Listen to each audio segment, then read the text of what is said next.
All right, what's up, everybody? Welcome to the Living in Tacoma, Washington podcast. We are here today with my great friend and business partner and the managing broker for our team, Chris Titus, who is just across the hallway in the other room there. Super excited to have you guys join us today. We are going to be discussing our market predictions for the year 2024 as it relates to Tacoma, Pierce County, and the King County areas. Chris brings some really great perspective as being a resident of the area forever, as well as, like I said, a managing broker for the state of Washington. So I'm super excited to get into this. Chris, how you doing today?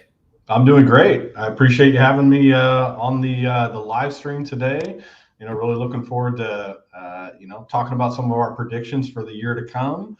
Super excited to help more people buy and sell real estate this year. So it's kind of fun to do a little prognosticating and looking into the future about what we think is going to happen, and then looking back on this the following year to see if our wild ideas or things that we thought that were going to happen actually came to fruition. So excited to have the conversation today and be talking with everybody. Yeah, I was kind of interested. Last year I did like 5 or 6 predictions, and we actually nailed 4 of them. I was like really surprised that we got 4 out of 5 right, but that's not bad. Yeah, not too bad. Of course, 4 or 5 of them, they weren't all the best, like most positive ones. So there's that, but we did get them. It's tough to go 5 for 5, man. I'd say 4 for 5 is probably a pretty solid, percentage there. You'd make the Hall of Fame if you were in baseball with that percentage, right? Right. You definitely wouldn't get fired for sure. So this year, Lending Tree did basically a panel of people, and they asked if they felt like the housing market this year was at risk for crashing. And that was really interesting. Of these people they polled, 44% said they did believe there would be a real estate crash this year. Only 25% said no. And 31% said they literally have like absolutely, I guess, no idea what they think. And so that's kind of interesting seeing like the consumer perspective. And on the other side, there was this one as well that asked, do you think you'll ever be able to buy a home again in the future? And this one was another really interesting piece of data. 50% people still felt like, yeah, I'm going to be able to buy another house. 90% said no, and I will never look to buy a house again. That's a pretty high amount, actually.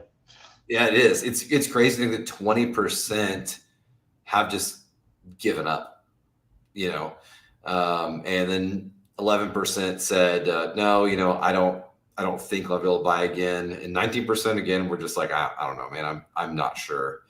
So, when I was looking at this, Chris, like it really gave me this feeling that I know people say like, oh, the housing market's going to crash or whatever. But the reality is when you look at these numbers and you see the different percentages of people that have different opinions, it really gives me some insight that I kind of feel like people just don't know what's going on.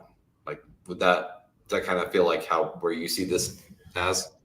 Yeah, I mean, that definitely tracks. If it's not something that you're living, or you're looking at every single day like we do, or you're following because you're actively, thinking about buying or selling a home, or honestly, man, some of the stuff is just boring. It's tough to stay awake when reading some of these articles about the economy and interest rates and, the Fed, bank rate and all these other things. So, yeah, I mean, I 100% agree. Sometimes it's very difficult to, understand and know what some of these trends are and, what's going on in the market or what may happen this coming year if you're just not in it every single day. Yeah. Well, and so that makes you, I think, a lot more susceptible to whatever hype the media is putting out there. And I do think there's some real value on studying national trends. But I think whenever you get down to brass tacks, as you look at your local market, things are a lot different. Like, it's just too broad of a blanket to really have any form of, you know. Yeah, I mean, real estate it's a very hyper local thing when it comes to what market trends are doing. Like here in Western Washington, right? We've got the downtown Tacoma market and the downtown Seattle markets, vastly different than what's going on north or south inside or outside of the city. Or, you go a little bit east out to the eastern sides of the county, like Enumclaw or Buckley, or down south into Spanaway, Graham, Eatonville, some of these areas. Or heck, you go east over onto the peninsula out to, Bremerton, Kitsap, some of those areas. Those markets are very, very different than what's going on nationally. And I mean, even within some of those specific areas, neighborhood to neighborhood, within certain towns can have very different things going on as well. So real estate can be very hyper local. And if you're going to generalize what's going on in the national market, you're probably going to miss the mark if you're really thinking about, a specific move or a sale in a certain area. Yeah. So what I'm hearing you say is the national data is important, but you really need to be highly focused on your own backyard. And I mean, outside of us, outside of your local agent, in our area, do you have any recommendations for good resources for people to try to find that information when it comes to local market data? Yeah, I mean, it's always great to, like you said, connect with a local broker, connect with somebody that knows the local market, but, really just doing your digging and doing your due diligence. Local newspapers are going to have a lot of local information about what's going on in specific areas. Big things that you really want to watch out for are employment numbers. What companies are moving into or moving out of areas. Employment numbers have a massive effect on real estate values. And if one neighborhood or one city is going to be on the upswing for the next year or two, or on the downswing because a big employer is moving in or out of the area. So watching, local news stations, local news editorials, reading your local real estate periodicals, those are all things that can definitely help keep you focused on the local, smaller micro markets and what's going on in your specific area, and really just understanding what some of those economic factors are, like job growth, like Fed interest rates, things like that, and watching the inventory levels, because those really have an effect on what prices are going to do as well. Yeah, and if you guys want to get on if you want to get our newsletter or anything, our information is down there at the description box below. You can hit up our email, subscribe to our newsletter, and we would be more than happy to keep you updated on all of that information. So, all right, Chris, let's jump into these market predictions. I'm going to go first. All right. If you want to, we can just go back and forth, and hopefully we don't have the same prediction. And if we do, we'll just cut it down a little bit, because this is live, like I said. So just bear with me. I'm not going to edit anything out of this. So if you're listening to this, this is what's happening. Okay. So number one for me, I believe that interest rates will drop. Now, before people get super excited, I don't think they're going to drop to the scale of where people really want them to be. Okay. So I think you're going to get a break, but I don't think you're going to get the break that you want. I don't think the 4 or 5% mortgage rate makes a comeback. Instead, I really think that we're looking more at a 6% that becomes very, very normal. And Tim, what you think here? I do think this small dip will give area home buyers just enough room to really dip their toes back into the market. What do you think? Ding, ding, ding, we've got a winner. I mean, I've got the same exact prediction, as my number one on the list too. I believe that interest rates will continue to kind of tick down. Obviously, the historically low rates of, COVID, 3-4%, even low fives, it's probably a thing of the past. I hate to be the bearer of bad news, but I just don't think that we're going to see those kinds of rates anytime in the near future, barring anything, crazy, unforeseen, economic things going on, or, God forbid, another pandemic or anything else happening. It's very unlikely. I think that rates will probably settle into the mid sixes, like a lot of the national prognosticators are saying, and a lot of the companies that have some forecasting on some of these things, like Fannie and Freddie and National Association of Realtors and Bankrate and the Fed. All of these big institutions are kind of tracking along the same rate. They think that we're probably in the mid six range, but it's going to take a while to get there. Today I just looked at the 30-year mortgage rate, and it's at 7.59 today for the current rate. So, those rates peaked at, over 8% earlier this year, and coming down to the mid six range is probably something that we can expect getting into mid 2024 and the end of 2024. As the Fed continues to, do those rate cuts throughout the year, like they've said that they're going to. The Fed wants to see inflation at 2%. So until that happens, we're still in for a little bit of a bumpy ride. And, like I said, those rates of 3-4%, they're a thing of the past. If we're at, just last month, inflation was still at 3%. So we've still got a little ways to go. They're hoping for soft landing, in order to lower rates, inflation comes down, kind of all of that perfect, harmony coming together at the same time, which then will, lead into some of our other predictions of, appreciation, home sales, some of those other things. Yeah, I mean, absolutely.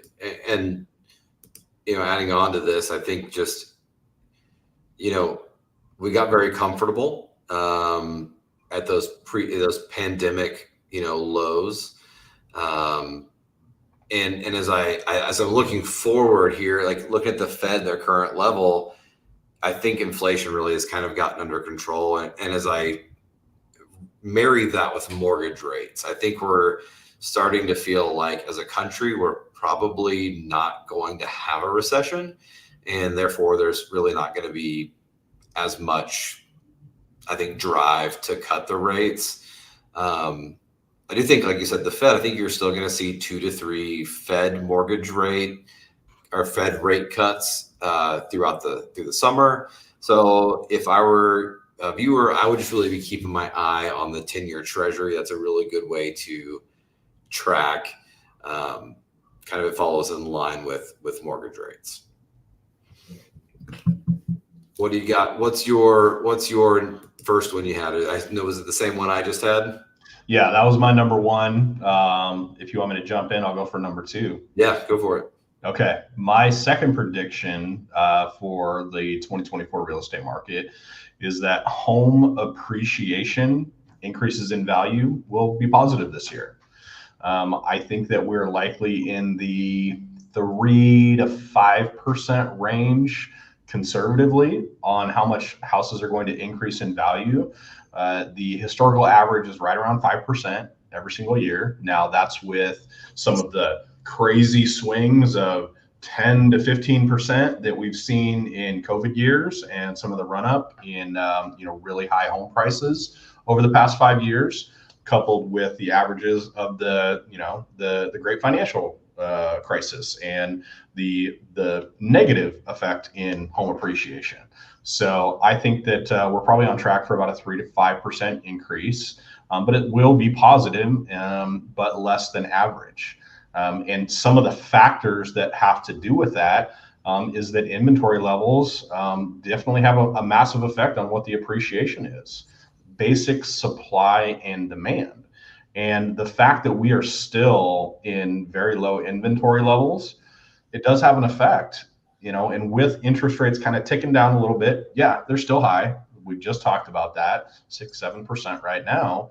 But with inventory still being low, that will continue to push prices higher, because if there's no homes to buy, you have the few people that are out there buying homes competing on the few that are there, and it just continues to drive the prices up.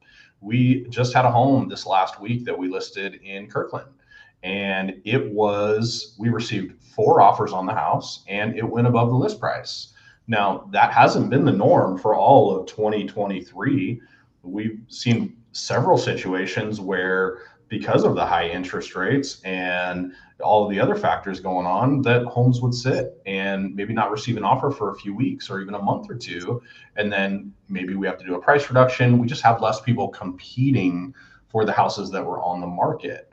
So, the supply and demand really, have a huge effect on how much homes were appreciating. And that's why we saw flat numbers over the last year or so. Another factor that has to do with that are jobless rates. Jobless rates right now in our state are, kind of between the 3 and 4% range, which are very low, comparative to obviously COVID times and, other economic downturns in the past. So if this stays low, jobless rates and people working will have a positive effect and continue to have a positive effect on the real estate market, thus increasing our appreciation in a positive fashion. Yeah, this was my second one as well. I had home prices will continue to climb, and it's good numbers. Like last month, Pierce County, which is where Tacoma's centered out of, if you're listening from out of the area, was 2.8%, and King County actually saw a uptick at 7% month over month, which I thought was pretty awesome. I don't know. I feel like there's just so much pent up like buyer demand that as these rates trickle down, like we kind of talked about it in our first point, as these buyers decide to come back to the market, I think there's just going to be such a it's going to be reactive. Like there's not going to be more inventory on the market. So when these buyers come in, it's going to be a competition. Like I'm not saying it's going to be COVID, but like a COVID mini market. Like, don't you think you're going to see us getting back to multiple offer situations again? Yeah, absolutely. And it's the pent up demand. I mean, we've got the millennial generation now, elder millennials getting up into the prime home buying years. We've already kind of gotten there, but the lower end of that age demographic is getting into the upper 30s, low 40s, where it is prime home buying time. People are starting families or going out on their own, and they've been paying rent for 10 years, and now it's time to make an investment. So, there is a lot of pent up demand that has not been able to trickle through the market over the last year and a half, where there was so much shock because of the interest rate increases. You can't go from 3% to 6% in a year and everybody, business as usual. It's just not going to happen. So, there was a massive pump on the brakes on, that generation of people buying homes. So there's probably, 750,000 people in that age demographic that are coming into that didn't get to buy last year. So I agree. The pent up demand is going to continue to push home prices in a positive way. And I'll tell you my personal thought about this is, I think in the region that we're in, I think spring is going to be really tight. Like I said, I don't think the inventory is going to be there. But I do. This is like a mini prediction off to the side, but I think summer is going to be the season of winning. I think by that point, you could see more inventory come to the market, right? Like, 'cause it always takes consumer a little bit longer to kind of catch on. So I think if rates creep down, there's no inventory, we have the fighting, then people are excited, they bring their home to the market. Well, then summer now we're going to have a little bit more inventory. Yeah. And in summer, what do we like to do in the summer in Washington? Like to go on vacation. Like to go on vacation. We like to get out. We like to play. Mm-hmm. So many markets are so hot in summer, and like we're just not that hot in summer. So I feel like summer this year could be like the December on the East Coast, or the winter in the Midwest. Like it could be a time to sneak in and really nail down a deal. Yeah, it definitely can. And to your point, it's really weird that in Seattle, in Washington, we've got that kind of that summer siesta, that summer lull, kind of July through August and into September, where the kids are out of school, people are taking vacations, it's beautiful outside, People want to enjoy the summertime when we have it here in Seattle. Like, for instance, right now, we got a cold front coming in. It's like, 20, 30 degrees outside. People are kind of hunkering down. You have that effect in the wintertime, but you have the adverse effect in the summertime here in Seattle, where we do see a little bit of a slowdown in the real estate market, typically during that kind of midsummer and end of summer. So if we don't have the typical amount of homes coming to the market in spring that we have had in years past, because inventory is still kind of low, yeah, there's a very good chance that we could see a lot of increased listings coming to the market in summertime, which could go either way, right? Could create opportunities for buyers. It could create, that pent up demand to come to the market. There's a lot of factors, and you really have to watch what the home sales are doing in those specific areas month to month to watch what's happening based on the year over year totals, because it could have an effect in either direction depending on what happens. Right. And I would say this year, don't sleep on it, because, if I look at like this little chart here, this is going to show us like the last year. If you're listening on the podcast, I know you can't see this, but this shows kind of some, like a 1 year history of an incline in prices. And like, look at Bonnie Lake here, starting off January at 613 and wrapping up at 699. That's over a year, so I would say don't pause too long. If you see opportunity, strike while the iron's hot, or you could be paying out the rear end again. I mean, you see a lot of stuff about Seattle, maybe just not being as an attractive place right now. Most bigger cities are kind of taking a hit, especially on the West Coast. But if you look at, outside of Olympia, if you look at Tacoma and Bonnie Lake, there's been a big increase in growth in value. So let me ask you this kind of a side question. Why do you think these Pierce County towns have had a better return than King and Thurston? 100% comes down to affordability.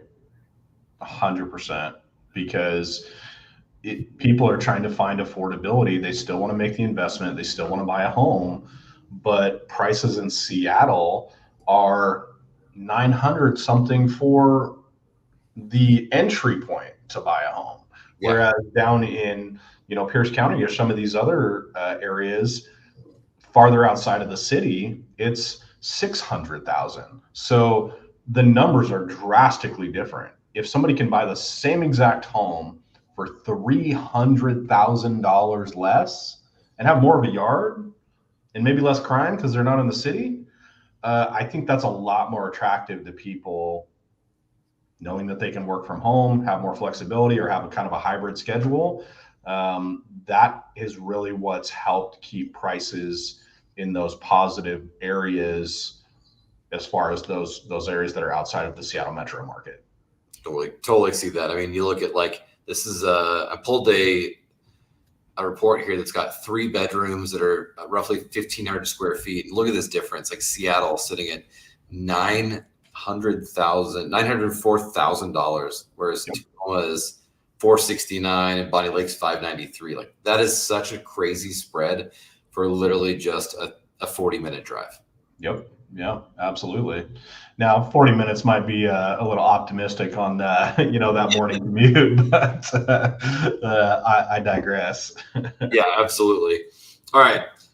I'll see. Are you up or am I up now? I don't even know anymore. You started, so I think you're up first on this one. Okay, perfect. All right. I'm going to change it up a little bit here. Here we go. I believe that in 2024, that new construction will gain market share more than it has. Okay. But I believe that it's going to cost them. And here's the thing. A lot of people have not really focused on new construction. They've been, they're kind of sleeping on it in my opinion.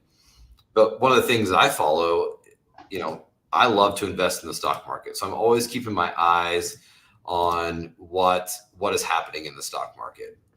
And I look at these quarter returns from some of the biggest builders around, and I was floored at like their returns. I mean, check these out. Like, builders are making money.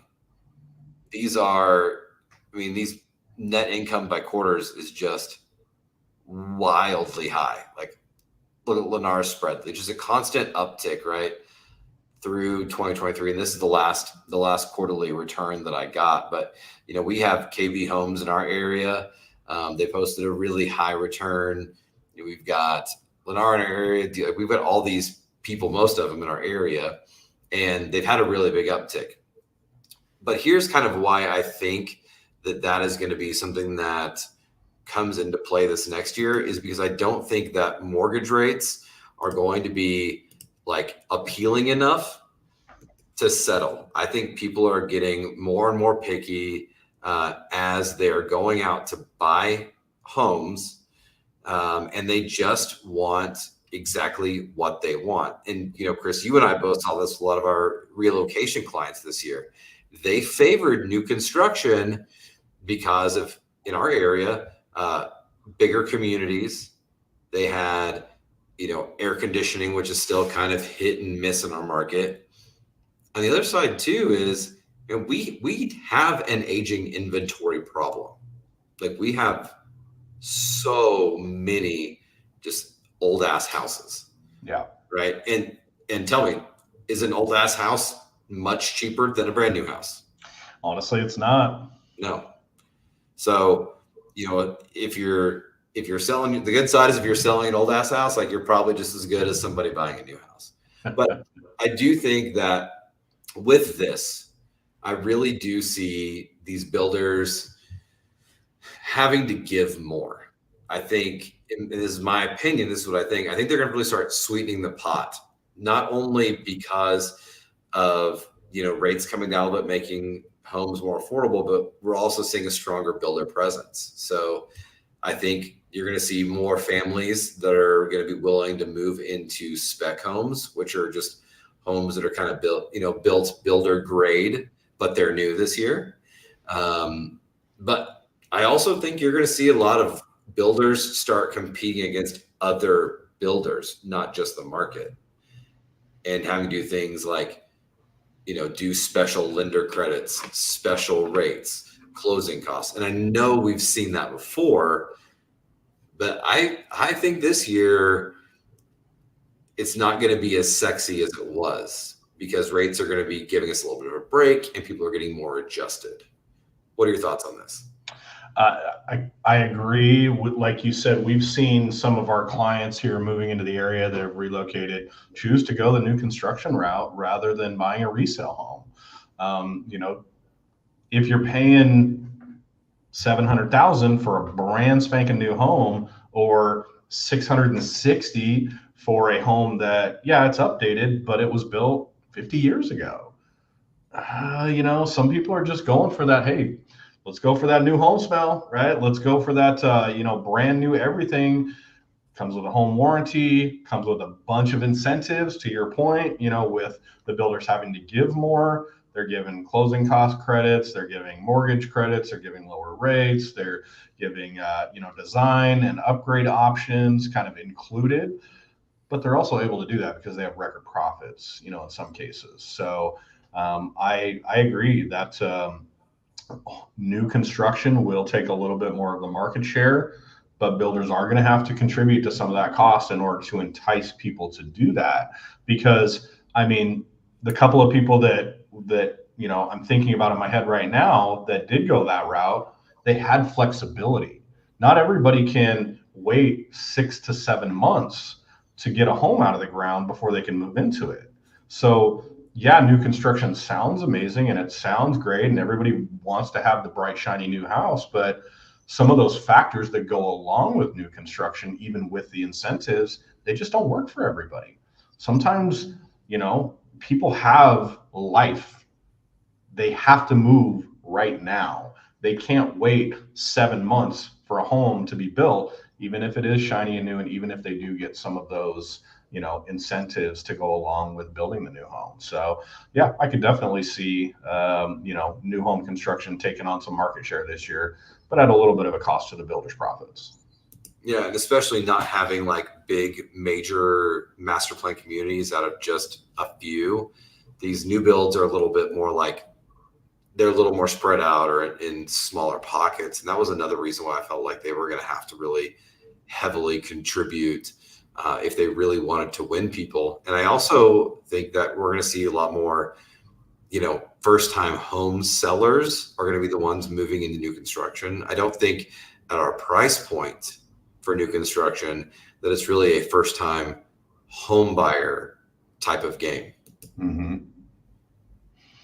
Yeah. I think the other factor too that you have with new construction here in Washington State is, I mean, quite frankly, it's about, the master plan community point. We just don't have a lot of them here in Washington State. You've got a few, like you got 10 Trails out in Covington, you got Tahale in the Bonnie Lake area. You've got a few others kind of in a few different areas, but for the most part, there's not a lot of massive master plan communities popping out of the ground. What you do find with new construction is you'll find the 2 or 3 acre plots that turn into 6 to 12 homes that have smaller builders that are just building them as they're selling them. Wait 6 months, they sell it, they build another one. Or these 10 acre plots where they're putting in 15 to 20 homes or things like that.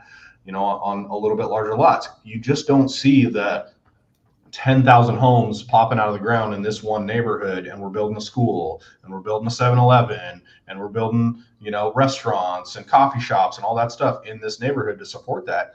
We just don't have that much of that going on here in Washington State to where a lot of people are going to those. You just see more of the smaller builders on the smaller plots subdividing and building the new construction. Totally. All right, what's your next big one here? I'm excited to hear it. Okay, we kind of talked about it a little bit coming out of the home appreciation, conversation. But my third prediction is that existing home sales will increase this year, but it's still going to remain a seller's market. So really, it just comes down to inventory is really what we're talking about here. So existing home sales, new home sales will increase this year. Last year, they were down about 6% year over year this time. So we did see a reduction in new homes and inventory coming to the market in 2023. So I think that will increase. Biggest factor in that, people have been stuck in their low interest rate homes for the last 2 years, and they're just throwing their hands up and they saying, life's got to go on. I've got to live my life.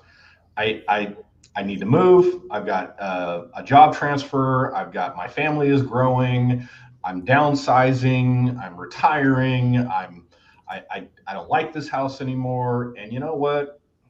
We're not going to see a 3% interest rate again. It's just not going to happen. I got to bite the bullet. I'll take my equity. I'll deal with the rate right now. I'll go buy another house. I'll sell my house. So I really do. I feel like new home inventory is going to come up. Now, like I said, some of the factors that are holding people back, almost 80% of mortgage holders reported having a rate of less than 5%. 90% reported having a rate of less than 6%. A third of people reported less than 3%. So people have just been stuck in their homes because they don't want to give up these amazing rates that they've got on their mortgages right now. So it can be very, very difficult to let that go. But as life goes on and life happens, people are going to slowly acclimatize to the current interest rates and just throw their hands up and say, I can't do it anymore. I got to move. Life goes on. We've got other things going on, other factors that are pushing us to move. Again, talking about the millennial generation, people wanting to buy homes, that has just, people are going to break loose of that as rates dip down a little bit from their highs that they were on, albeit not going back to historical lows. And to that point, hey, maybe there's some opportunity to assume somebody's mortgage. And that's another conversation. We could put together a whole podcast on that subject, but there are some creative ways that people can maybe assume some of those 80% of homeowners that have a less than 5% rate, assume that rate of the balance that they have for that, and then maybe get a second mortgage at the current rate, or bring the cash that they have from the sale that they're doing to put towards that purchase. There's a lot of different creative ways that you could still maybe take advantage of some of those rates that people have by assuming them, but also not pay the 6 or 7 or 8% rates that people have got right now. So yeah, my prediction, number 3, is that existing home sales will increase this year, but not quite to a level where we're going to have 5 months plus of inventory. It's still going to be a seller's market. Yeah. So Chris, do you feel like it's still worth living here with everything going up? If you have to commute to Seattle or open an OnlyFans page, it's a common way. Feet Finder just wasn't doing it for me. Nobody wants to see that, so we're going to skip that. But yeah, I love Washington State. Obviously, I've lived here my entire life. It's expensive to live here, but you know what? I really feel like it's one of the most beautiful places in the entire country. Mild climate, amazing beauty in nature. Yeah, there's job growth. There's you can be anywhere in an hour and a half. You can be at the ocean. You can be in the desert. You can be in the mountains. You can be in the city. You can be out in the sticks. Like, it's a great place to live. So even with the increase in living expenses, which honestly all of America is dealing with right now with inflation, it's still a place that I love to call home, and I don't plan on leaving anytime soon. No, and I see like people are getting, in the comments section. So first of all, if you don't run a YouTube channel, let me tell you, people are the meanest humans on the planet are in YouTube comments. I see all the time, like, oh my God, I can't afford it. Things are crazy. This place alone, and it's not just this place. Like back where I come from in Missouri, like people made like $12 an hour, but a house is $300,000. Like, and a $50,000 car is still $50,000. Dinner out still is dinner out. So financially, I feel like at least we're in a better position because we have, first of all, we have beautiful things. It's not just the plains here, but also there is more of an opportunity with wages than what you would expect. There are a lot of people that move to Tennessee, Missouri, Arkansas, and I hear from them later about, geez, like I'm making a quarter of what I used to make. So yeah, I think it's absolutely worth it to move to Washington State. I mean, I obviously did it, so I have feelings about it. All right, let me go on to my next one here. So this one is kind of crazy, but I've heard so much this year about there being a mortgage crisis. Like 2007, here it comes. I got to tell you, this isn't even a prediction. Like the data just doesn't support a mortgage crisis. In fact, I actually 100% know that credit is getting harder to come by. I've got some stuff here I'm going to show you because I want to make sure that everybody sees this and gets an opportunity to, of course you're listening, I apologize, you can't see this obviously, but take a look here. This is the mortgage credit availability index level by month. And what stinks about this one right here is this one doesn't go back to like 2007 or anything. But you can see, right before COVID, it was like, oh man, we got, we're giving out credit, we're giving out mortgages, we're making life easy. And then COVID came, everyone was like, oh, hell no. We're going to shut down like mortgages. Like the index dropped like crazy. And by the way, the baseline here is going to be like March of 2012, what they consider like the baseline for like your credit availability, for what people are willing to loan, what investors are willing to put out there.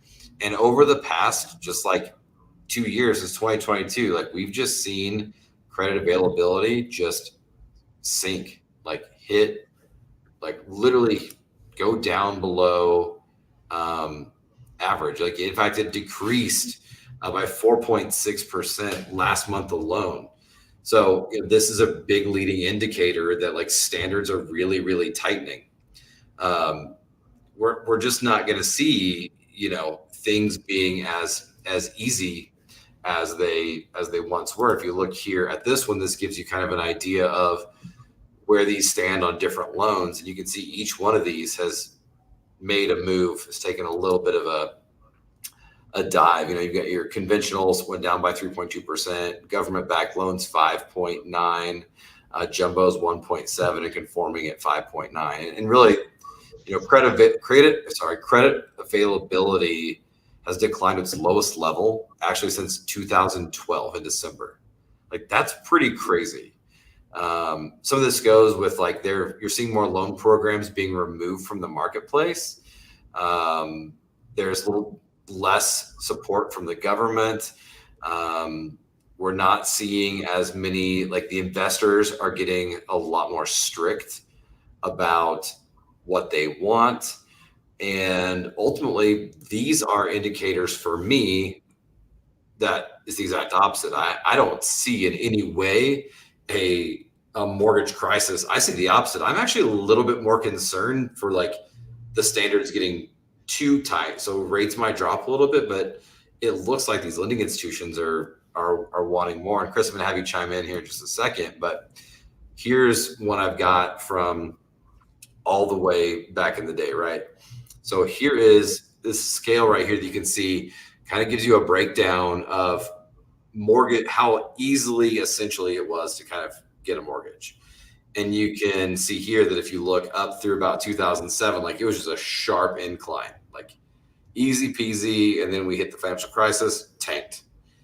And other than the recovery from the financial crisis, it has actually not been harder.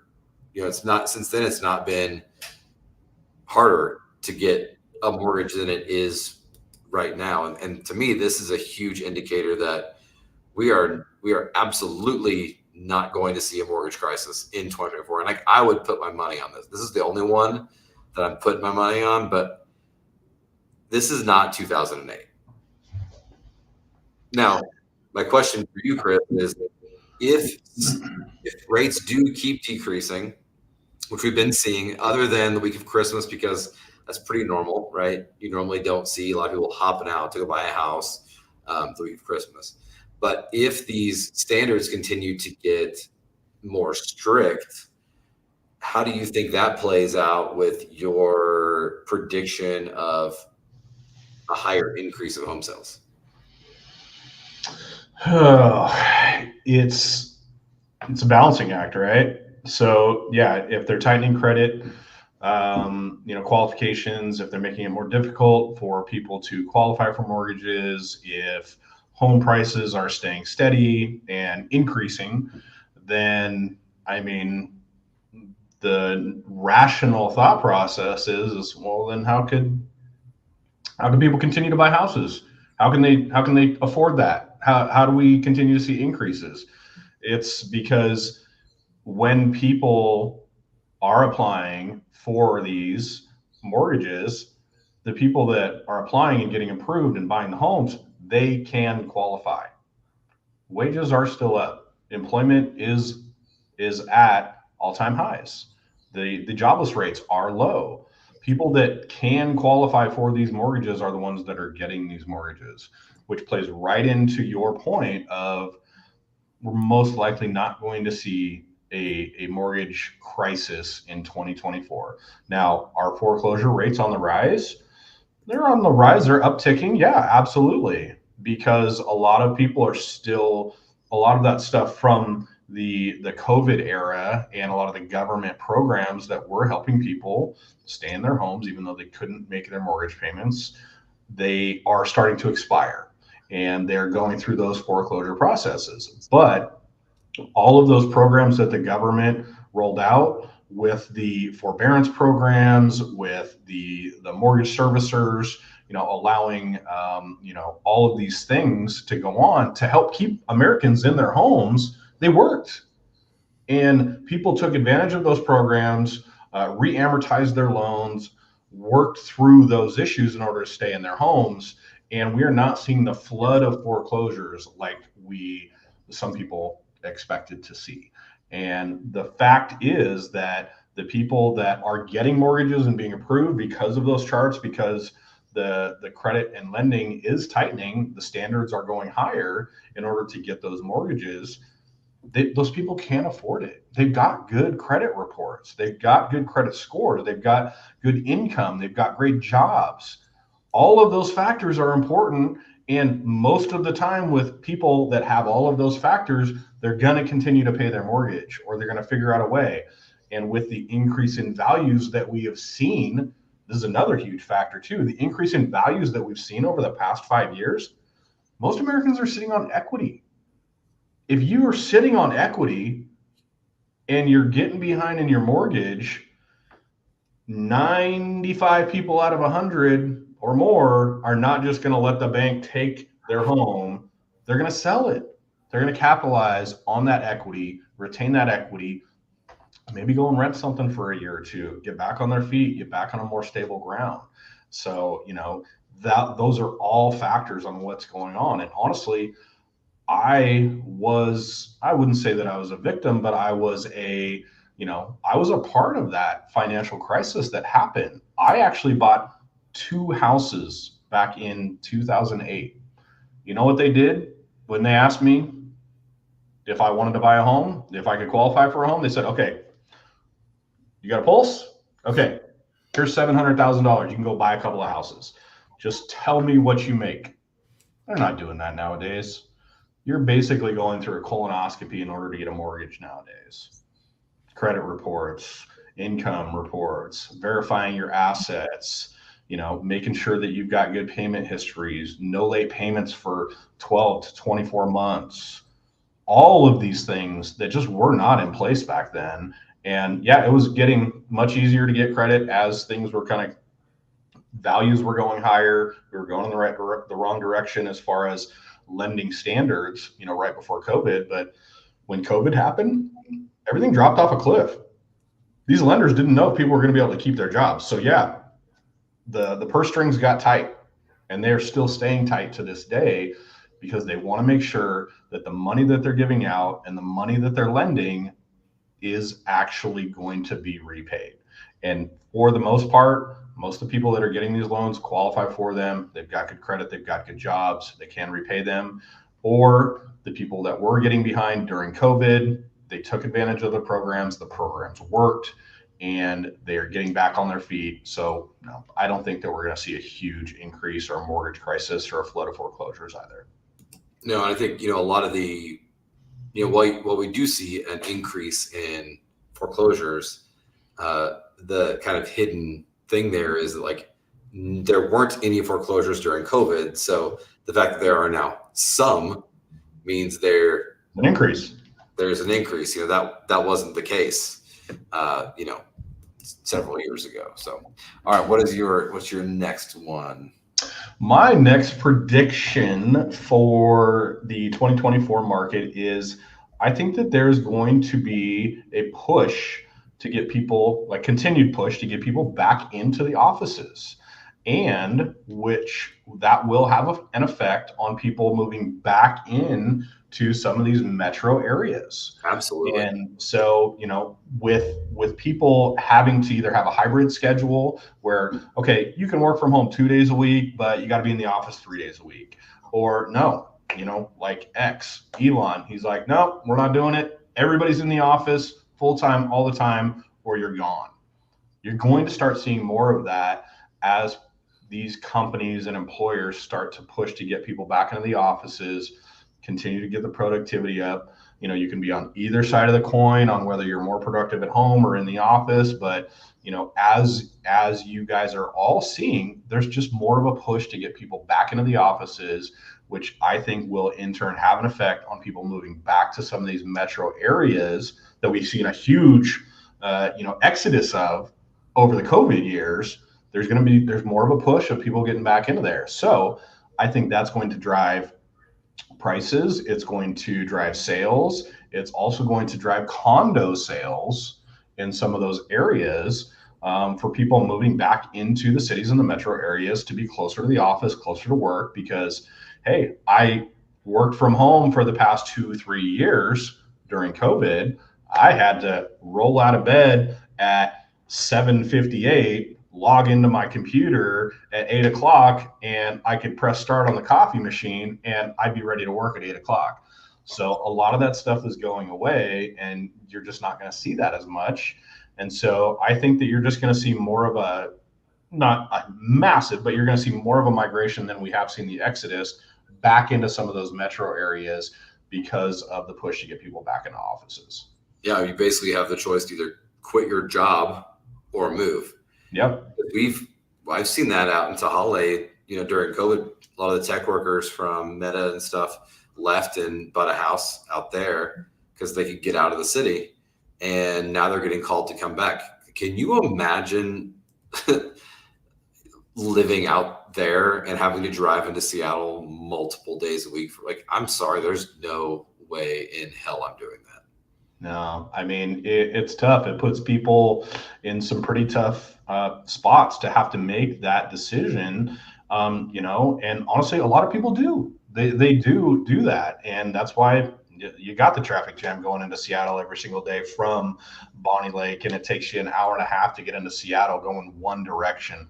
A lot of people make that commute, and it's very tough. So, people don't want to have to be in the car for 3 hours a day just to go into the office. I mean, that's a ton of your life that you're losing every single day making that commute to the office. So, that push to get closer to work, whether it be, hey, we're going to move all the way into, West Seattle or Columbia City, or, maybe the smaller suburbs right close to the downtown area, you're definitely going to see some of that. But hey, maybe it's just, hey, let's move from Puyallup. Let's just get up to Renton. Let me take 45 minutes off of my commute so that I don't have to drive that extra 45 minutes down the Valley Freeway. Or, hey, let's move, let's get out of Everett and maybe let's get down into Shoreline, so that at the very least, I'm not spending that extra hour in the car every single day.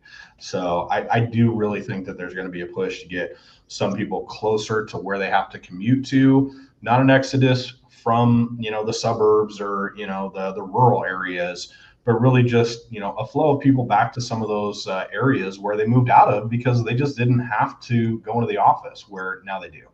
Yeah, I mean, look, best life hack I can give you for living around Seattle, best life hack I can give you for living around Tacoma, be a native, work natively.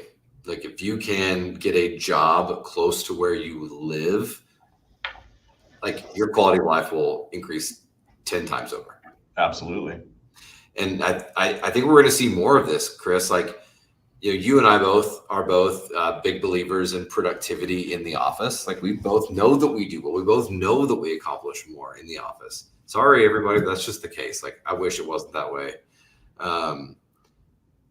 But employers feel the same. They feel the same damn way. Like, they know you're goofing off at home. Like, I don't know a single work from home person that is like hardcore, like locked in, dialed in. Like, my wife works from home, bro, and like, my kids need something every 45 minutes.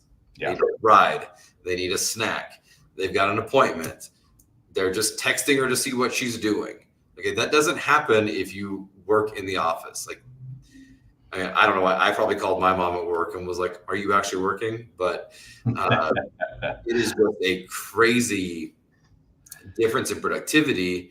And even though we've seen on the commercial real estate side, we've seen Meta and these companies pull back some of their office spaces. I think they're letting go of space, but they're still going to require people to come in. It's just going to be, not as broad of a space that you can come into. Maybe losing. Yeah, and look, hey, there's an exception to every rule, right? Or there's a flip side to every coin.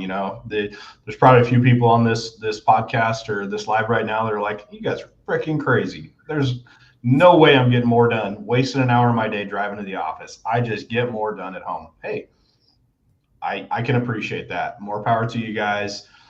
Not everybody's like that. And as you guys know, based on a lot of these larger employers that are pushing to get people back into the office, whether you feel that way or not, there's still going to be a push to get people back into the office. Yeah, it's going to be a big change. It's going to take a while, I think, for people to get adjusted to regular human work again.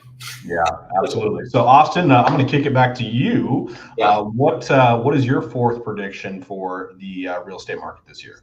this is actually my fifth. This is my last one. Okay. Um, this is going to be crazy. Okay. The new starter home is the single family rental, and the first home purchased is now a rental. Interesting. So, yeah. Okay. Okay. So here's the thing. Look, shit's expensive. All right. I think there's going to be some improvement in home buying, like affordability in 2024. But man, I still know a lot of people who are personally going to be just straight up priced out. Like, no matter how I spend it, no matter how much we pray for them, when you look at the demand and the prices, I think you're just still going to see a lot of people who are priced out of buying. And I think the option of doing a single family rental will create like a more affordable option for people to enjoy amenities like, nice backyards and more space that they, wouldn't have in something like an apartment or, a townhouse or anything. But the reality is, if you're buying now, like there's a lot of neighborhoods that you can actually rent a property for about, for actually less than, what it would cost you, or sorry, you would rent it for less than what it would cost you to buy it right now.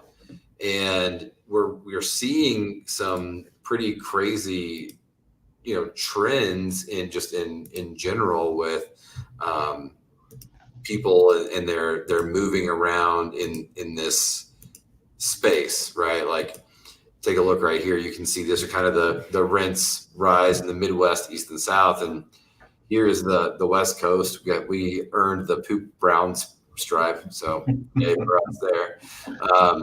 But you see just kind of this uptick, right?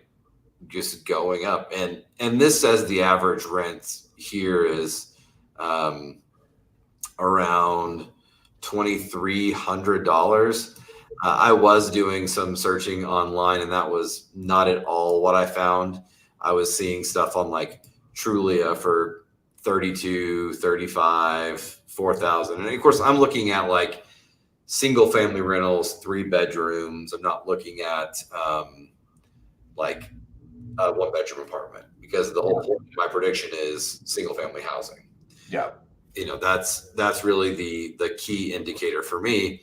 And then there's actually a second part to this. So first of all, I don't think there's any longer a stigma around renting. Like, if it makes sense for you, it makes sense for you. I don't think you should do it forever. If you're relocating here, you absolutely should not be renting. I'm just going to be 100% honest with you. If you're relocating here, if you have the funds to sell your house and move out here, you should not rent a property.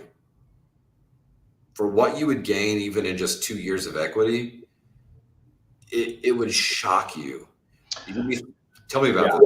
Well, I'll challenge that a little bit. I would say there's probably a break-even number, right? Okay, so I think that 2 years is kind of that break-even number, right? If you don't plan to be here for 2 years or more, then okay, it's probably a good idea to rent, right? Like it's not such a bad idea, because you're not going to.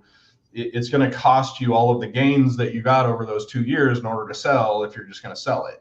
Now, if you are going to move out here, buy a house, and then move away and keep it as a rental, that's a whole different thing, right? It's an investment. You're keeping it for long term. You're going to turn it into a rental property. That's definitely something. Yeah, you're right. Don't waste your money on renting. Buy something, because you're going to keep it for the long term. But man, anything less than 2 years, like we've got a couple of clients right now that we were just meeting with yesterday. They're on that about 1.5 year mark, and they're very close to their break-even number. They're going to walk away with a little bit of cash, but honestly, if if anything crazy were to happen and it didn't sell for the price that we need it to, there's a good chance that they may have to write a check in order to sell. And so I'd say 2 years is probably that safe place to, if you're going to be here longer than that, or you're going to keep it as a rental. Yeah, absolutely. Don't rent something. Don't throw your money away. But if it's going to be shorter than that, let's look at all your options. I'm glad you brought that up, because I actually have a secondary point to this prediction, which is I really believe that more single family homeowners are going to turn their previous property into an investment property and rent it out rather than selling to move. Yep. They have these ultra low mortgage rates, like, that are just held by existing homeowners. And this is, for a lot of people, these are options that actually pencil out for them, right? Like, they can actually make this move.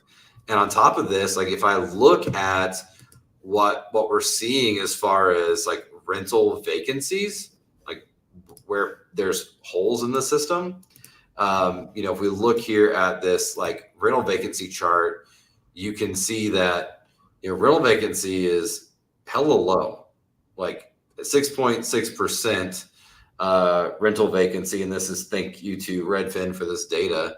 And it did climb a little bit, but there's still plenty of options here to find renters. It's not super high, but it's starting that trend right back up. So if you could, obviously, caveat to that is you have to be able to afford your house and be able to buy the next one. By the way, if that's something you're interested in, please reach out to us, because we do have really great lenders that can help you as far as structuring a rental agreement to do that so you can buy your next house. So my question to you is, do you agree with me or do you disagree with me on this? Do you think you're going to see more homeowners that have those golden handcuffs elect to turn their homes here in Pierce County over to investment properties versus selling them?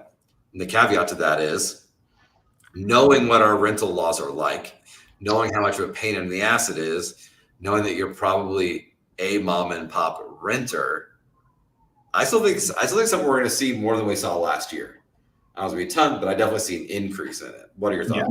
Yeah, and that's exactly where I was going to go. It is extremely difficult to be a landlord in Washington State or anywhere on the West Coast or East Coast, for that matter. And depending on what way a certain state leans politically, can have a massive effect on how easy it is to be a landlord. Now, the great thing about so the East or West Coast is you're probably going to have more appreciation in a house. So you're going to get that appreciation, not so much the cash flow, because the prices are higher and your mortgage payment's higher, and you can't rent it for more than what the mortgage is, or not a huge amount more. Maybe you're breaking even, but the flip side of that is, you're getting some of those value increases year over year. Whereas somewhere in the Midwest or the Bible Belt, or some of these other places that have less expensive homes, but rent prices are higher or more comparable to what we would have out here, you're going to cash flow on that rental rather than having those value increases year over year. So it's kind of like you got to take that balancing act. But yeah, to your point, it can be very difficult to be a landlord here in Washington State. Seattle, Tacoma, all of these cities are passing ordinances that make it more difficult to be a landlord. They're making it more easy to be a tenant. It's kind of leaning towards the way of when it was during COVID, where you couldn't increase rent, or you got to give long time frames for notices of move outs, or you got to have reasons to be moving somebody out that's within the rules or the regulations. It can be very difficult to be a landlord. When it comes to the affordability factor and people thinking about keeping that home as a rental property, that all of those factors are going to come into play. But to your point, back to the lender thing is, if you guys have questions about that, and you want to know, is it financially feasible? hey, reach out. We'll link you up with one of our preferred lenders that can really take a deep dive financial analysis into the situation for you. And, we've got property managers that we can recommend to help you manage those properties if that's something that you're thinking about. Or hey, maybe it just doesn't make financial sense for you guys to do that and keep it as that first rental property. Maybe we need the equity out of it to go buy that second house. Maybe, we can't get enough rent for it in order to cover the mortgage payment 100%. Or because of lending requirements, we can only get a credit of 75% of that rent payment to count towards our mortgage payment for the debt to income ratios. There's so many different factors when it comes to a decision like that. And, the rental market, the laws, the affordability, the strategy around it, what you're trying to buy on the back end, all of that has a factor in the decision that you're going to make with that. But I think that you're going to see more of that because people want to invest in something, and moving from your first house, turning it into a rental into your next house is definitely one of the easier ways to step into that. Love it. Good stuff. All right. We're down to your number 5 now. Okay. My number 5 is I foresee that we are going to have a massive increase in the density of what type of housing we're going to have here in Washington State, in the Puget Sound region, simply because of some of the bills that passed through Olympia, through our legislature last year. We had a middle housing bill, and we had several other real estate related bills go through the state Senate and the state House this last year that are increasing the allowable density, meaning how many units we're allowed to have in a given area in some of these urban growth zones that are within the state. And the state is mandating that some of these smaller municipalities, these smaller cities, has to adopt a way for homeowners to put ADUs, accessory dwelling units, detached accessory dwelling units, cottages in the backyard, additional units in the lower level of a house. Or if you're closer to transit, then you're allowed to put a multi-unit building on that in that zoning rather than a single family house or only a duplex. So the increase in allowable density based on laws that have passed here in Washington within the last year is going to have a massive effect on the density of housing that is being built and people are allowed to have in some of these areas that are in the urban growth zones. So for 2024, I know this stuff is kind of, newer past and whatnot. What do you see changing specifically in 2024 in our area with this? I know we've talked to some guys building ADUs, but do you think this is a trend that's going to be taking off this year?